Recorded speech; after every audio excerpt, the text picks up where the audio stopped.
لا، أنا أذكر أنني قضيت رحلة كاملة، رحلة طيران كاملة أعزكم الله في الحمام، والله ما خرجت من الحمام أبدا. والمناسبة كنت في المجر، يعني كانت رحلة للمجر.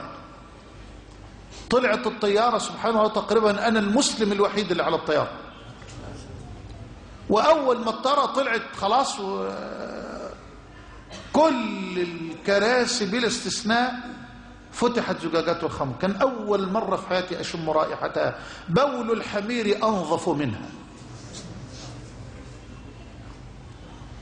أعوذ بالله، الحمد لله الذي حفظنا وأعزنا بهذا الدين، وأسأل الله أن يختم لي ولكم بالإيمان. يا الله، وربنا ابتلاني بولد أعوذ بالله وبنت أعوذ بالله، والواد طبعا جاب البنت جنبه وقعد واقف الطرف، يخرب بيتك. فقعدت اشاور له، انا لا عارفك لغه ولا عارف، قعدت اشاور له، جبتها جنبه، قعدت انا على الطرف.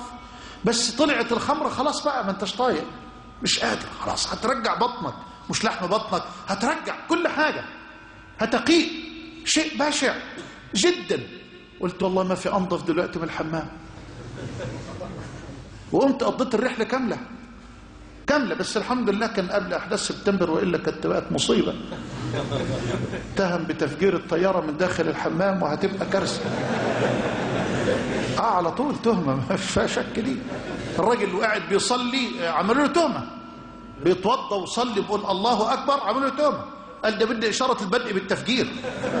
والله انتوا مش متابعين، تهمه واتقبض عليه. الله المستعان. يا رب استرنا يا رب.